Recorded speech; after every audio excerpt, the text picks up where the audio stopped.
करता हूँ। ठीक है, ये हमारा जो है कि केमिस्ट्री है, इसी क्रम में हमारा ये विलयन चैप्टर चल रहा है। आज हम लोग विलयन में देखेंगे अणुसंख्य गुणधर्म। ठीक है, कि कोगुलेटिव प्रॉपर्टीज क्या होती है, विलयन का जो होता है कोगुलेटिव, इसके पहले भी हमने कई वीडियो। तो जो विलयन का जो अणुसंख्य गुणधर्म होता है वो होता क्या है, तो अणुसंख्य गुणधर्म बेसिकली बताता है कि विलयन में कण जो होते हैं वो कितने होते हैं। वो निश्चित आयतन में उपस्थित कणों की संख्या पे क्या बताता है, कि निश्चित आयतन में आप कितने कण को जो है एक्सप्लेन कर रहे हैं। विलयन के वे भौतिक गुण जो विलयन में उपस्थित निश्चित आयतन कणों की संख्या पर निर्भर करते हैं, उसमें कण कितने हैं। जैसे विलयन होगा उसमें विलेय होगा और विलायक होगा, तो विलेय और विलायक जब आपस में मिलेंगे तो उसमें विलेय के जो होंगे वो कण दिखाई देंगे, उसी को हम लोग क्या बोलते हैं, विलयन के।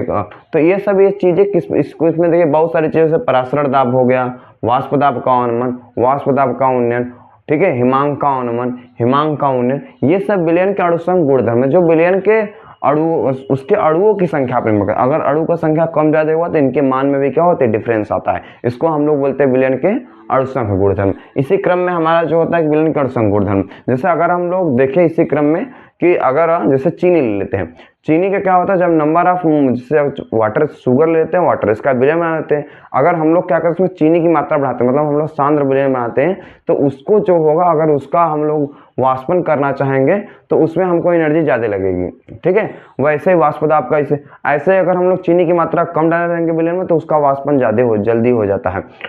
तो ये कणों की संख्या पर जैसे जैसे चीनी की कण बढ़ी उस पर डिपेंड किया। अब हम लोग आते हैं जैसे अर्धपारगम्य झिल्ली। ये क्या होती है, सेमी परमेबल। एक ऐसी मेम्ब्रेन होती है कि जिसमें आप लोग, ये बहुत ही पतली मेम्ब्रेन होती है, बहुत ही जो इसमें जो इसके जो छिद्र होते हैं बहुत छोटे छोटे छिद्र होते हैं, इतने छोटे छिद्र होते हैं। अगर इसमें आप विलयन को डाल दीजिए, जब विलयन को डालेंगे तो केवल विलायक निकलेगा। विलयन को डालेंगे तो उसमें से क्या निकलेगा, केवल विलायक के अणु निकलेंगे। विलेय के अणु उसमें से बाहर नहीं निकल पाते। विलेय के जो अणु होते हैं इसमें से बाहर नहीं निकल पाते हैं, केवल, ठीक है, केवल विलायक के अणु। जैसे अगर हम लोग वाटर और शुगर को लेकर के एक विलयन बनाया और उसमें डाल दें तो केवल जो वाटर के मॉलिक्यूल्स होंगे वही उस झिल्ली में से बाहर निकल पाएंगे, बाकी शुगर के मॉलिक्यूल्स क्या होंगे, रुक जाएंगे। ठीक है, इसमें जैसे आपके, तो ये बहुत ही कम मात्रा में, जैसे इसमें एक अंडे की झिल्ली है, अंडे की झिल्ली होती, तो अंडा के ऊपर जो झिल्ली पाई जाती है वो बेसिकली सेमी परमेबल मेम्ब्रेन होती है। उसमें से क्या होता है, अंडे के अंदर से जो होता है वाटर की लेवल्स आ सकते हैं, लेकिन उसके अंदर जो डिजॉल्व मात्रा होती है वो नहीं आती है।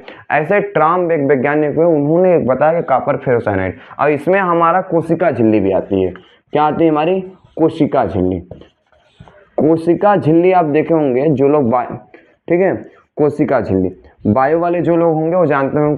कोशिका के ऊपर एक क्या होती है, मेरे सेल होते हैं, उसमें एक झिल्ली होती है। तो कोशिका में से अगर वाटर मॉलिक्यूल्स को जाना होता तो वहां से चली भी जाती है, लेकिन उसके और भी सारे कण को बाहर नहीं आने देती। तो ये हमारा कोशिका झिल्ली होती है। जैसे यहाँ हम लोग देखें, जैसे मान लीजिए हमारा अर्धपारगम्य झिल्ली हो गया एक एग्जाम्पल के रूप में।